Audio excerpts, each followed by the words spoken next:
ఓం నమో వెంకటేశాయ. జ్యోతిషరత్నాకరం ఛానల్కి స్వాగతం.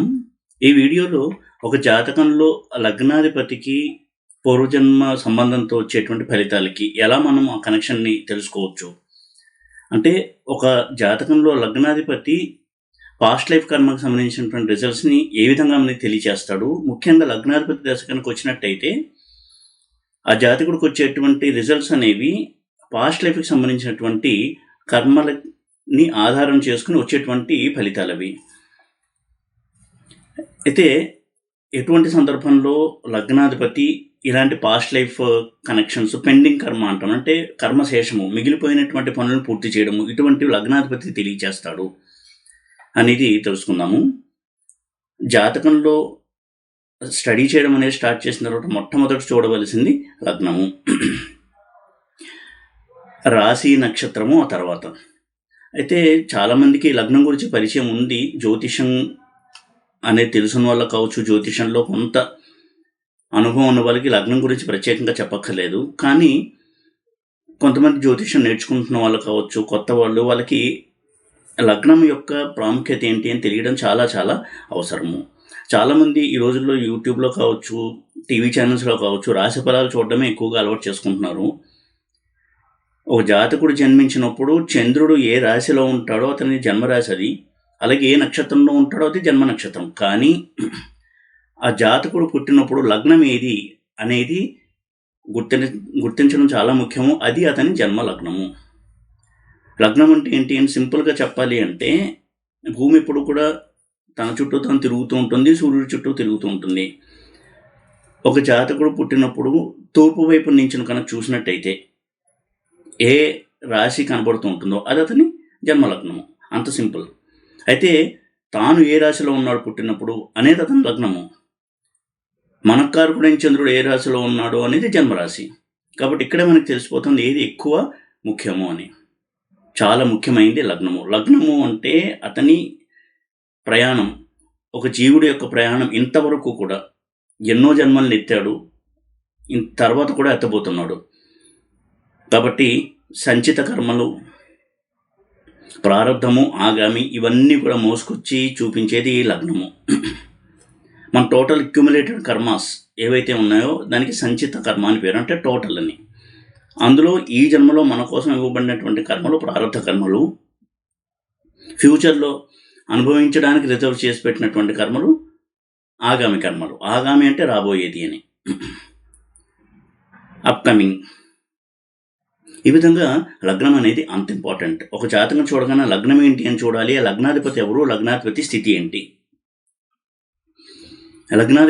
లగ్నాధిపతి కనుక బలంగా ఉన్నాడు అంటే ఆ జాతకుడికి అన్ని రంగాల్లోనూ మేజర్ పోర్ట్ఫోలియోస్, అంటే అతని యొక్క వ్యక్తిత్వం కావచ్చు, విద్య, కెరియర్, వివాహం, వీటి గురించి కొంతవరకు మనకి క్లారిటీ వస్తుంది. స్ట్రాంగ్గా ఉంటాయి, స్టేబుల్గా ఉంటాయని అర్థం చేసుకోవాలి. అయితే లగ్నాధిపతి దశ రావడం అనేది చాలా చాలా ముఖ్యమైనటువంటి అంశము. ఎందుకంటే లగ్నము కేంద్రము, కోణము రెండు అవుతుంది. కాబట్టి ఈ లగ్నాధిపతి ఎప్పుడూ కూడా యోగకారకుడే. లగ్నాధిపతి ఏ ఇంట్లో ఉన్నా ఆ ఇంటికి సంబంధించినటువంటి శుభ ఫలితాన్ని ఇస్తాడు, ఇతర దుష్ఫలితాన్ని ఇచ్చినప్పటికీ కూడా. అంత శుభగ్రహము లగ్నాధిపతి. అయితే ఈ లగ్నాధిపతి పాస్ట్ లైఫ్కి సంబంధించినటువంటి కాంబినేషన్స్లో ఉన్నప్పుడు పాస్ట్ లైఫ్లో మనం చేసిన పుణ్యాన్ని చూపిస్తాడు.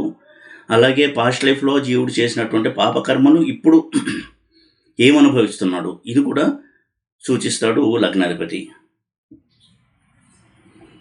అందుకే లగ్నాధిపతి యొక్క స్థితి తెలుసుకోవడము చాలా చాలా ముఖ్యం. అయితే లగ్నాధిపతి దశ అంటే మేజర్గా పాజిటివ్ రిజల్ట్స్ ఉంటాయి. ఆ జాతకుడి యొక్క వ్యక్తిత్వం మీద ప్రభావం చూపించేటువంటి ఫలితాలు ఉండి తీరుతాయి లగ్నాధిపతి దశలో. కొన్నిసార్లు లగ్నాధిపతి దశ రాకపోవచ్చు, లేదా చిన్నప్పుడే రావచ్చు, మిడిల్ ఏజ్లో రావచ్చు, ఓల్డ్ ఏజ్లో రావచ్చు. ఎప్పుడు వచ్చినా కానీ లగ్నాధిపతి మంచి ఫలితాలని ఇస్తాడు. ఇక లగ్నాధిపతి పాస్ట్ లైఫ్కి సంబంధించిన హౌసెస్లో ఉన్నప్పుడు ఎటువంటి రిజల్ట్స్ ఇస్తాడు అనేది ఈ వీడియోలో నేను కొంత విస్తారంగా డిస్కస్ చేస్తాను. అలాగే ఎప్పుడు ఇస్తాడు, స్ట్రాంగ్గా ఎప్పుడు ఇస్తాడు రిజల్ట్స్ని, పాస్ట్ లైఫ్ రిజల్ట్స్ని అనేది కూడా మనం గమనించాలి. లగ్నాధిపతి 4th హౌస్లో, 5th హౌస్లో 8th హౌస్లో, 9th హౌస్లో, 12th హౌస్లో ఈ హౌసెస్లో ఉన్నాడు అంటే పాస్ట్ లైఫ్కి సంబంధించిన కర్మాలకి కనెక్షన్ ఉంది. ఈ బర్త్లో వాటికి సంబంధించిన ఫలితాలు అనుభవిస్తాడు ఆ జాతకుడు లగ్నాధిపతి యొక్క దశ వచ్చినప్పుడు. 4, 8, 12 ఈ 3 కూడా మోక్ష త్రికోణాలుగా కూడా చెప్పబడ్డాయి. అంటే మోక్ష సాధనలో జీవుడు ప్రయాణం ఎలా ఉంది అని తెలియజేసే houses 4th house, 8th house, 12th house. ఒక హౌస్ నుంచి ఇంకో హౌస్ కోణ స్థానాల్లో ఉంటాయి. అంటే 4th హౌస్ నుంచి 5వ స్థానం 8th హౌస్, 8th హౌస్ నుంచి 5వ స్థానం 12th హౌస్. ఈ విధంగా లగ్నాధిపతి కనుక ఈ హౌసెస్లో ఉన్నాడు అంటే అతని ఆధ్యాత్మిక ప్రయాణం ఎలా ఉంది అని కూడా మనం తెలుసుకోవచ్చు. అలాగే లగ్నాధిపతి రెట్రోగ్రేడ్ అయి ఉన్నాడు అంటే వక్రించి ఉన్నాడు. ఏ ఇంట్లో వక్రించి ఉన్నాడు అనే దాన్ని బట్టి ఆ ఇంటికి సంబంధించినటువంటి పాస్ట్ లైఫ్ కర్మ రిజల్ట్స్ని అనుభవిస్తాడు. అలాగే లగ్నాధిపతి వక్రించి నీచలో ఉండడము, లేదా లగ్నాధిపతి నీచలో ఉండడము, లగ్నాధిపతి ఉచ్చలో ఉండడము, వీటికి సంబంధించినటువంటి పాస్ట్ లైఫ్ కర్మ రిజల్ట్స్ ఏంటి అనేది కూడా మనం స్టడీ చేయొచ్చు. ఒక్కొక్క హౌస్లో లగ్నాధిపతి ఉన్నాడు అంటే ఆ జీవుడికి దానికి సంబంధించినటువంటి పాస్ట్ లైఫ్ కర్మ పెండింగ్ అనేది ఉంది, అది ఈ జన్మలో అనుభవిస్తున్నాడు, స్ట్రాంగ్గా ఉన్నాయి అటువంటి రిజల్ట్స్ అని అర్థము. అలాగే లగ్నాధిపతి రాహుతో కానీ కేతువుతో కానీ కలిసి ఉన్నా, రాహు నక్షత్రంలో కానీ కేతు నక్షత్రంలో కానీ ఉన్నా, వక్రించిన శని నక్షత్రంలో ఉన్నా, వక్రించిన శనితో కలిసిన తప్పకుండా అక్కడ పాస్ట్ లైఫ్ కర్మ అనేది ఉంది అని అర్థము. అది శుభ ఫలితాలు కావచ్చు, దుష్ఫలితాలు కావచ్చు, ఏవైనా సరే పాస్ట్ లైఫ్ కర్మ అనేది పెండింగ్ కర్మ స్ట్రాంగ్గా అక్కడ యాక్టివేట్ అయ్యి వర్క్ అవుతోంది అని అర్థము. ఇక ఈ మోక్ష త్రికోణాల్లో అలాగే 5th హౌస్, 9th హౌస్లో లగ్నాధిపతి ఉన్నప్పుడు ఎలా దాన్ని అర్థం చేసుకోవాలి మనం అనేది చాలా ఇంపార్టెంట్. ముఖ్యంగా వక్రించి కనుక ఈ స్థానాల్లో ఉంటే తప్పకుండా అది పాస్ట్ లైఫ్ కనెక్షన్ సూచిస్తుంది. 4th హౌస్ అనేది పాస్ట్ బర్త్లో అంటే గత జన్మలో అతని యొక్క మోక్ష సాధన ఎలా ఉంది, అలాగే అతని యొక్క జీవన విధానం ఎలా ఉంది, తన కుటుంబ సభ్యులతో, తన చుట్టుపక్కల ఉన్న వారితో, బంధువులతో అతని యొక్క రిలేషన్, అతని యొక్క నడవడిక, అతని ప్రవర్తన ఎలా ఉన్నాయని సూచిస్తుంది. ఉదాహరణకి లగ్నాధిపతి 4th హౌస్లో ఉన్నాడు, లగ్నాధిపతితో పాటుగా 8th లార్డ్ కూడా ఉన్నాడు, అష్టమాధిపతి కూడా ఉన్నాడు.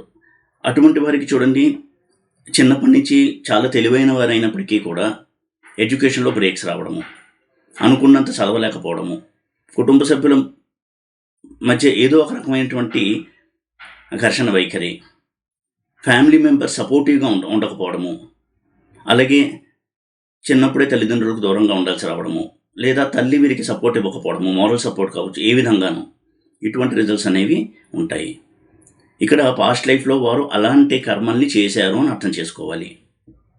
ముఖ్యంగా లగ్నాధిపతి కనుక రెట్రోగ్రేడ్ అయ్యి 4th హౌస్లో ఉండి అష్టమాధిపతితో కలిసి ఉన్నప్పుడు, షష్టాధిపతితో కలిసినప్పుడు కూడా చూడండి వారికి తల్లి గారి ఆరోగ్యం కొంత ప్రాబ్లమేటిక్గా ఉంటుంది. ఎప్పుడు వారి తల్లి అనారోగ్యం గురించి వారికి ఎప్పుడు చింతగా ఉంటుంది. 12th హౌస్లో ఉన్నప్పుడు ఓన్ హౌస్ అనేది లేట్ అవుతుంది, జీవితంలో సెటిల్మెంట్ అనేది లేట్ అవుతుంది. ఈ విధమైనటువంటి రిజల్ట్స్ అనుభవిస్తూ ఉంటాడు. దీనికి పాస్ట్ లైఫ్ కనెక్షన్ మనం గుర్తించాల్సి ఉంటుంది. ఇక లగ్నాధిపతి 5th హౌస్లో ఉన్నాడు అంటే లవ్ అఫేర్స్, అందులోనూ రాహుతో కానీ కేతువుతో కానీ కలిసి ఉండడము, వారి నక్షత్రంలో ఉండడం కనుక జరిగితే అన్కన్వెన్షనల్ లవ్లోకి వెళ్తాడు ఆ జాతకుడు. అదేవిధంగా 8th హౌస్లో లగ్నాధిపతి ఉండడం అనేది పూర్వజన్మలో ఆధ్యాత్మిక సాధన ఎక్కువగా చేశాడు.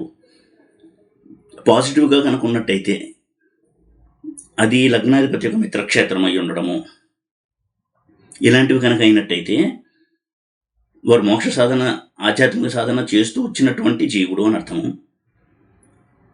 దాన్ని ఈ జన్మలో కంటిన్యూ చేస్తూ ఉంటారు. అయితే అనారోగ్య సమస్యలు ఉండొచ్చు, తరచూ కొంత వృత్తి వ్యాపారాల్లో చికాకులు, అప్స్ అండ్ డౌన్స్ అనేవి ఉండొచ్చు, కానీ ప్రధానంగా వారిని ఉద్ధరించేటువంటి ఆధ్యాత్మిక సాధన అనేది వారికి ఉంటుంది. అందుకే వారికి కొంత ప్రాపంచిక విషయాల పట్ల ఆసక్తి తక్కువగా ఉండే ఆధ్యాత్మిక సాధన మీద ఎక్కువగా ఇంట్రెస్ట్ అనేది ఉంటుంది. ఈ కాంబినేషన్ ఉన్నట్టయితే అంత మంచి కాంబినేషన్. లగ్నాధిపతి అష్టమ స్థానంలో ప్లేస్మెంట్, అష్టమాధిపతితో లగ్నాధిపతి కలయిక అంటే దాన్ని ఒక జీవుడిని ఉద్ధరించడము అనేటువంటి యాంగిల్లో చూసినప్పుడు చాలా మంచి కలయిక అది. ఆధ్యాత్మిక సాధనలో వాళ్ళు చాలా స్ట్రాంగ్గా ఉంటారు. ఏమాత్రం ప్రలోభానికి లొంగకుండా చక్కటి సాధకుడుగా ముందుకు వెళ్తూ ఉంటారు. ఇక లగ్నాధిపతి 9th హౌస్లో ఉన్నట్టయితే స్ట్రాంగ్ అండ్ పాజిటివ్గా ఉంటే తల్లిదండ్రుల యొక్క పుణ్యాన్ని వీరు క్యారీ ఫార్వర్డ్ చేస్తూ ఉంటారు. తండ్రి గారి బిజినెస్ని క్యారీ ఫార్వర్డ్ చేయడము, అదేవిధంగా అన్ని రంగాల్లో కూడా జాతకుడికి ఒక అదృష్టవంతమైన జీవితం, అతను పుట్టినటువంటి ఇల్లు కూడా చాలా మంచి విలువలతో ఉన్నటువంటి తల్లిదండ్రులు, కుటుంబ సభ్యులు ఉన్నటువంటి ఫ్యామిలీలో పుట్టడము, ఈ విధంగా ఉంటుంది. ఇదే లగ్నాధిపతి 9th హౌస్లో ఉండి రాహుతో కలిసి ఉన్నాడు ఉదాహరణకి, పితృదోషాన్ని సూచిస్తుంది. వారింట్లో ఏదో ఒక విధమైనటువంటి అకాల మరణం జరగడము, చిన్నతనంలోనే చనిపోవడము, లేదా కుటుంబ సభ్యులు సెటిల్ అవ్వకపోవడము లైఫ్లో, ఇలాంటి ప్రాబ్లమ్స్ని సూచిస్తుంది ఈ 9th హౌస్లో రాహుతో ఉన్నటువంటి ప్లేస్మెంట్. ఇక లగ్నాధిపతి 12th హౌస్లో ఉన్నట్టయితే, 12th హౌస్లో లగ్నాధిపతి ఉన్నాడు అంటే వారికి తీరని కర్మలు ఇంకా పూర్తి చేయాల్సినవి ఈ జన్మలో కంటిన్యూ అయ్యాయి అని. ఉదాహరణకి లగ్నాధిపతి పంచమాధిపతి కలిసి 12th హౌస్లో ఉన్నారనుకుందాం. అంటే వారికి కలిగిన సంతానం ఏదైతే ఉందో వారు ఇంతకుముందు జన్మ నుంచి కంటిన్యూ అవుతూ వస్తున్నారు. ఆ బంధం అనేది అంత స్ట్రాంగ్గా ఉంది, వారిద్దరి మధ్య ఎమోషనల్ బాండింగ్ అనేది అంత స్ట్రాంగ్గా ఉంది. కాబట్టి ఈ జన్మలో కూడా ఆ బాండింగ్ అనేది కంటిన్యూ అవుతూ వారు ముందుకెళ్తున్నారు. ఏ గ్రహంతో కలిసి లగ్నాధిపతి ఈ హౌసెస్లో ఉన్నాడు అనే దాన్ని బట్టి ఆ రిజల్ట్స్ మనం అంచనా వేయాల్సి ఉంటుంది. అలాగే లగ్నంలో ఉన్న గ్రహాలు కూడా చాలా ముఖ్యము. ఉదాహరణకి లగ్నంలో రాహు ఉన్నాడు, దాని అర్థము ఇంతకుముందు జన్మల్లో వారు మధ్య వయసులోనే అకాల మరణం చెంది ఉంటారు. వారు అదే ఫ్యామిలీలో మళ్ళీ పుడతారు. అందుకే చూడండి, వారికి నానమ్మ తాతయ్య పోలికలు, ముత్తమ్మ ముత్తాత పోలికలు ఇటువంటివి వస్తూ ఉంటాయి. వారిలాంటి ప్రవర్తన, వారిలాంటి ఒక స్వభావము. ఎందుకంటే ఆ జీవుడు అర్ధాంతరంగా చనిపోవడం వల్ల వారి యొక్క భర్త అనేది లగ్నంలో రాహు ఉన్నప్పుడు జరుగుతుంది. రాహుకేతువులు డిఎన్ఏని తెలియచేసేటువంటి ప్లానెట్స్ అవి. లగ్నం అనేది ఆ జీవుడి యొక్క ఒక హిస్టరీని తెలియజేసేటువంటి స్థానం అది. టోటల్గా జీవుడు ప్రయాణాన్ని సూచిస్తుంది లగ్నము. అటువంటి లగ్నము రాహుకేతువులతో సంబంధం ఉంది అంటే ఈ జన్మలో ప్రారంధ కర్మలు ఏవైతే అనుభవిస్తున్నాడో దానికి స్ట్రాంగ్ పాస్ట్ లైఫ్ రిలేషన్ అనేది ఖచ్చితంగా ఉంది అని అర్థము. అలాగే లగ్నాధిపతి పాస్ట్ లైఫ్ హౌసెస్లో ఉన్నప్పుడు బలహీనంగా ఉండడము, ఈ విధమైన లేదా అస్తంగత్వం చెందుండడము, ఇటువంటి పొజిషన్స్లో ఉన్నప్పుడు దానికి సంబంధించినటువంటి ప్రాబ్లమ్స్ని ఎక్కువగా అనుభవిస్తూ ఉంటారు. లగ్నాధిపతి 4th హౌస్లో ఉండి రవికి దగ్గరగా ఉండి అస్తంగత్వం చెందాడు. దాని అర్థం ఏంటి అంటే వారికి జీవితంలో గృహ సౌఖ్యం తక్కువగా ఉంటుంది. చిన్నప్పుడు వారి ఎడ్యుకేషన్కి బ్రేక్స్ వస్తాయి. కుటుంబ భారం తన మీద పడడం వలన వారి ఎడ్యుకేషన్ మీద ఎక్కువగా ఫోకస్ చేయలేకపోవడం వలన ఎడ్యుకేషన్ అనేది దెబ్బతింటుంది. ఆ అసంతృప్తి వారికి ఎప్పుడూ ఉంటుంది. తల్లి చిన్నప్పుడే చనిపోయి ఉండొచ్చు, లేదా తల్లిదండ్రులకు దూరంగా చదువుకోవాల్సి రావచ్చు. ఇలాంటి చాలా సమస్యలు ఇస్తాడు లగ్నాధిపతి అస్తంగత్వం చెంది 4th హౌస్లో ఉన్నట్టయితే. అలాగే లగ్నాధిపతి 5th హౌస్లో ఉండి అస్తంగత్వం చెందాడు. వారి యొక్క ప్రేమ అనేది వారికి సత్ఫలితాలను ఇవ్వదు. ప్రేమించిన వ్యక్తితో వివాహం జరగకపోవడము, ఏదో ఒక కారణం వలన అది సక్సెస్ఫుల్ రిజల్ట్స్ అనేది ఇవ్వదు. అసంతృప్తిని మిగులుస్తుంది జాతకుడికి. అంటే వారికి ఆ వ్యక్తి పరిచయం అవ్వడం అనేది ప్రారంభంలో ఉంది, కానీ అది పెళ్లి దాకా వెళ్లకుండా కేవలం ఆ రిలేషన్ వరకే పరిమితమై ఉంటుంది అని దాని అర్థము. లగ్నాధిపతి 8th హౌస్లో ఉన్నాడు, అస్తంగత్వం చెంది ఉన్నాడు.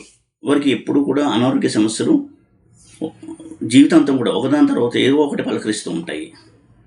అంటే వారు చేసినటువంటి పాపకర్మలు ఏవైతే ఉన్నాయో పాస్ట్ లైఫ్లో అవి ఈ జన్మలో రిజల్ట్స్ ఇస్తూ ఉంటాయి. కానీ పాస్ట్ లైఫ్లో దానికి సంబంధించినటువంటి పశ్చాత్తాపాన్ని చెందాడు, కరెక్టివ్ యాక్షన్స్ తీసుకున్నాడు. కాబట్టి ఈ జన్మలో అష్టమంలో లగ్నాధిపతి ఉండి అస్తంగత్వం కనుక చెందినట్టయితే దీర్ఘవ్యాధులు ఉంటాయి, దానికి మెడిసిన్స్ వాడుతూ ఉంటారు, అలా లాంగ్ లైఫ్ అనుభవిస్తారు, దీర్ఘాయుర్దాయం కూడా ఉంటుంది.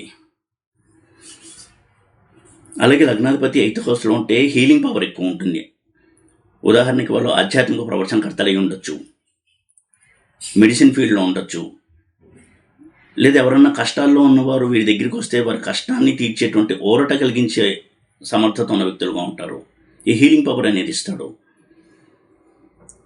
మంచి డాక్టర్స్గా పేరు తెచ్చుకోవచ్చు, ఆధ్యాత్మికవేత్తలుగా, యాస్ట్రాలజర్గా ఇటువంటి రంగాల్లో రాణిస్తారు. అష్టమంలో కనుక లగ్నాధిపతి స్ట్రాంగ్గా ఉన్నట్టయితే, అంటే వాటికి సంబంధించిన కర్మలు వాళ్ళు పూర్వజన్మలో చేసి ఉన్నారు.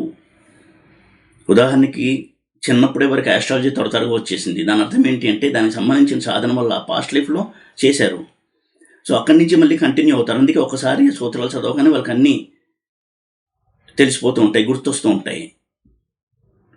వారికి పాస్ట్ లైఫ్ గుర్తులేకపోయినా పాస్ట్ లైఫ్లో చేసిన సాధన వారి వెనకాలే వస్తూ ఉంటుంది.